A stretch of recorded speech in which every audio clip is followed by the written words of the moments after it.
Assalamualaikum warahmatullahi wabarakatuh. Salam sejahtera untuk kita semua. Tapi pun selamat berjumpa lagi dengan Ginia Channel, channel yang menginspirasi anak-anak muda.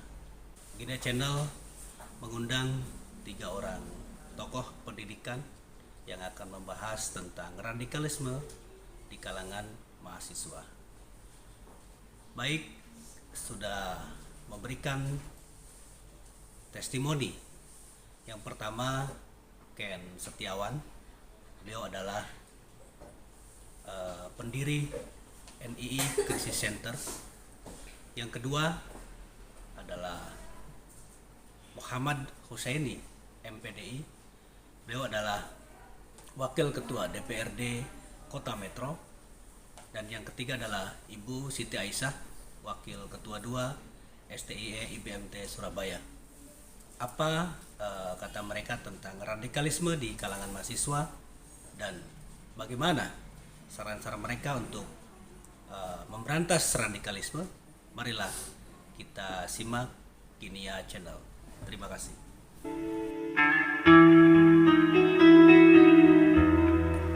Assalamualaikum warahmatullahi wabarakatuh. Saya Ken Setiawan dari NII Crisis Center. Ya, radikalisme di kalangan pendidikan memang tidak kita pungkiri ada. Bahkan mereka masuk sampai ke pendidikan usia dini. Kami dari NII Crisis Center banyak laporan dari orang tua yang anaknya itu nggak boleh berteman dengan sahabat yang beda agama. Alasannya kalau berteman dengan beda agama itu orang kafir. Nanti kalau berteman sama mereka maka akan serupa dengan mereka, jadi nggak boleh bersahabat. Jadi memang intoleransi adalah pintu gerbang orang akan menjadi radikal. Nah, ketika orang jadi radikal, selangkah lagi jadi teroris. Dan kalangan pendidikan memang cukup rentan ya, karena kalangan pelajar mahasiswa ini juga usianya sedang labil ya, mencari jati diri, jadi ketemu dengan hal-hal baru yang disugesti dengan agama, tertarik, akhirnya karena minimnya literasi akhirnya terpapar di sana. Kita berharap sebenarnya negara membuat regulasi ya yang melarang semua paham yang bertentangan dengan ideologi Pancasila, karena hampir semua kelompok radikal di Indonesia itu anti terhadap Pancasila, dianggap ini produk manusia, jadi tidak layak ditaati. Jadi ada peraturan regulasi yang melarang semua paham yang bertentangan dengan ideologi Pancasila. Dan sambil menunggu itu kita berharap semua stakeholder mengkampanyekan tentang Pancasila yang menurut saya ide brilian untuk bangsa. Kenapa? Dalam sila Pancasila yang pertama, ketuhanan yang Maha Esa. Tuhan di dunia ini cuma satu. Namun banyak sekali kita jumpai anak-anak muda, kita tanya Tuhan orang Islam dengan Tuhan orang Hindu ada beda atau sama? Beda. Berarti otomatis dia meyakini Tuhan berarti ada yang lain, lebih dari satu. Padahal sudah jelas disempurnakan dengan Bhinneka Tunggal Ika. Walaupun kita berbeda agama, suku, ras, Tuhan kita satu. Memang ketika bicara agama kita nggak boleh samakan, karena memang syariat yang kita terima berbeda. Jadi konsepnya lakum dinukum waliyadin, bagiku agamaku dan bagimu ada agamamu. Namun ketika bicara tentang ketuhanan, kita kembali lagi sila pertama, Tuhan yang Maha Esa. Sering saya berdialog dengan teman-teman yang berbeda agama, saya katakan kepada orang Hindu, Tuhanmu sebenarnya ada apa? Ada kata masyarakat Tuhanmu ada 3, Tuhan Brahma, Siwa, Wisnu. Saya pengen dengar dari kamu sendiri, sebenarnya Tuhan orang itu udah berapa? Mas Ken, Tuhan kami ada 1, Sang Hyang Widi, Tuhan yang Maha Esa. Yang 3 itu sifat Tuhan. Kalau dalam Islam namanya Asmaul Husna. Begitu juga teman-teman Kristiani, Tuhanmu ada berapa? Katanya Tuhanmu ada 3, Tuhan Bapa, Tuhan Anak, Roh Kudus. Mas Ken, Tuhan kami 1, Allah, Tuhan yang Maha Esa.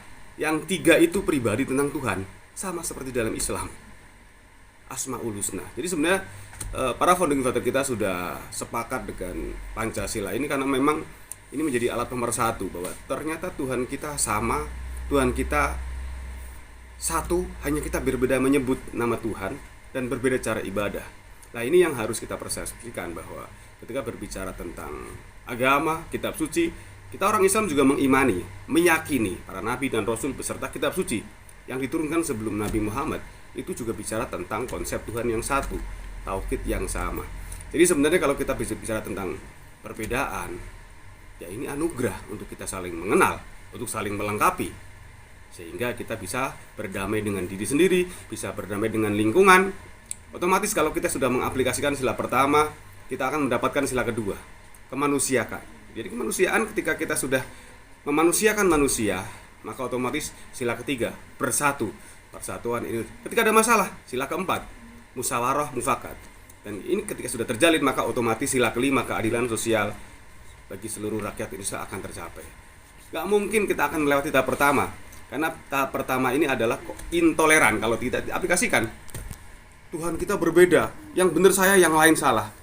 Kunci intoleran di situ. Maka ketika sudah intoleran, akan berpotensi sekali bergabung radikal, selangkah lagi jadi teroris.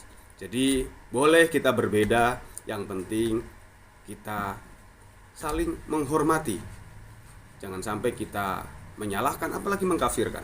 Kita harus kritis terhadap informasi yang kita terima, karena hari ini ancaman dalam genggaman, berita hoax beda tipis dengan berita fakta. Jadi kita harus tabayun, cek dan recheck, jangan sampai kita menjadi korban hoax atau menjadi pelaku karena turut menyebarkan informasi yang salah. Agama dan kitab suci tidak ada yang salah, tapi tidak semua orang yang mengaku beragama dan membawa kitab suci itu benar. Nah, ini menjadi otokritik buat kita, bahwa tolak ukur beragama adalah akhlak. Rasulullah turun ke muka bumi untuk menyempurnakan akhlak. Jadi kada orang menyampaikan agama tidak dengan akhlak, malah dengan hujatan, caci maki, ujaran kebencian, sama seperti narkoba. Jangan coba-coba. Tolak, unfollow, jangan ikuti. Kalau kita ikuti, maka akan bisa terpapar ke sana. Wassalamualaikum warahmatullahi wabarakatuh.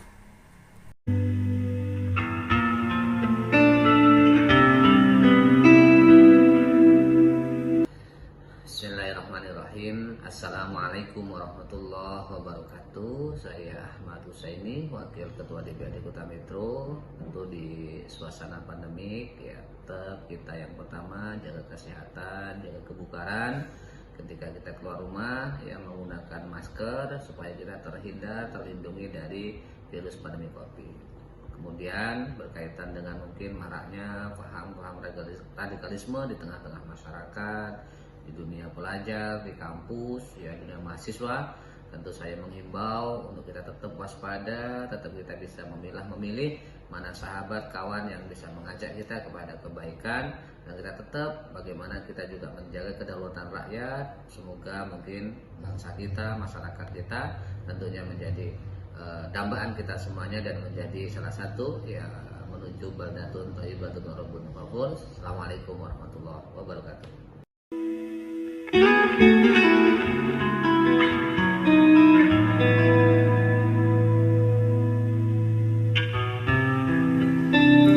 Assalamualaikum warahmatullahi wabarakatuh. Saya Siti Aisyah SPDMM selaku akademisi dan juga wakil ketua dari Sekolah Tinggi Ilmu Ekonomi IPMT Surabaya, yang kebetulan saya saat ini berfokus di pendidikan tinggi.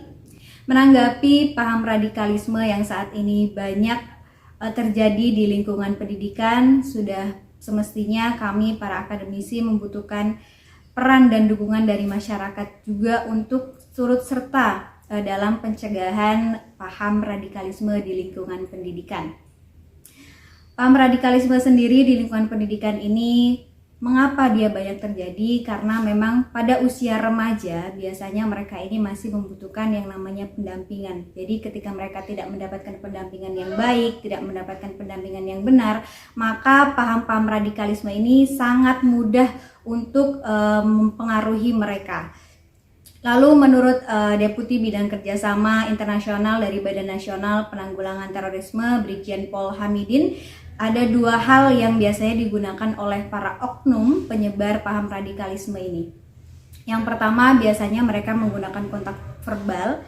Itu biasanya kontak pertemanan ya, baik pertemanan di lingkungan pendidikan maupun pertemanan di luar dari lingkungan pendidikan. Biasanya mereka akan mengidentifikasikan diri mereka ataupun membuat suatu kelompok atau golongan di mana biasanya mereka ini sangat sulit untuk diajak komunikasi oleh orang di luar dari kelompoknya.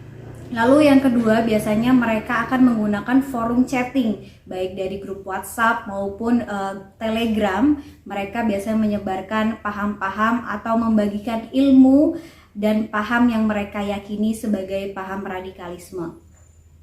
Oleh karena itu, saran saya dari akademisi untuk lembaga pendidikan, baik pendidikan tinggi maupun pendidikan menengah, yang pertama mungkin yang bisa kita lakukan adalah membuat kurikulum pendidikan berbasis wawasan kebangsaan agar anak-anak kita ini semakin mencintai bangsanya dan tidak mudah dipengaruhi oleh paham-paham seperti paham radikalisme.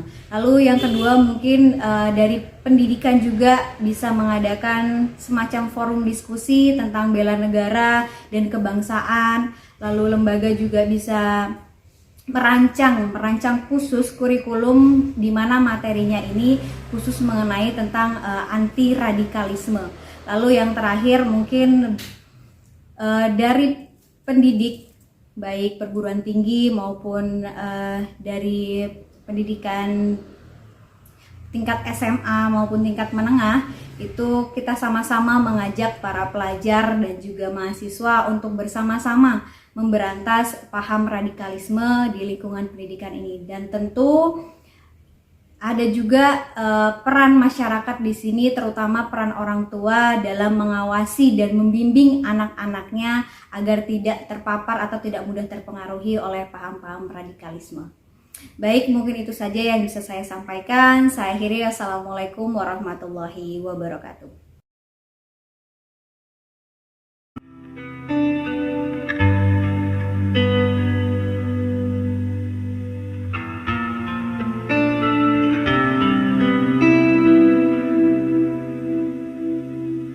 Terima kasih Bung Ken Setiawan, Bung Husaini dan Ibu Siti Aisyah.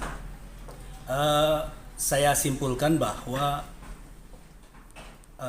perlu regulasi dari pemerintah bagaimana caranya bersama-sama untuk menanggulangi radikalisme di kalangan mahasiswa. Mungkin kalau kita flashback ke belakang, zaman dahulu ada pendidikan moral Pancasila yang diajarkan di tingkatan bawah sampai tingkatan perguruan tinggi, karena kita bisa melihat bahwa nilai-nilai terkandung yang dalam Pancasila itu sangat bagus sekali untuk menyaring teman-teman mahasiswa bagaimana mereka terhindar dari paparan radikalisme. Dan tentu saja perlu juga bantuan dari orang tua untuk saling mengawasi, karena anak-anak tidak semuanya berada di lingkungan sekolah atau di lingkungan universitas. Maka kita semua berharap bahwa dengan adanya pemantauan baik itu dari orang tua, dari guru, dari dosen terhadap mahasiswa terutama akan terhindar dari paham radikalisme. Terima kasih sudah memantau, setelah mendengarkan Ginia Channel. Jangan lupa subscribe, like dan komen Ginia Channel. Terima kasih. Wallahul muwaffiq ila thoriq. Assalamualaikum warahmatullahi wabarakatuh.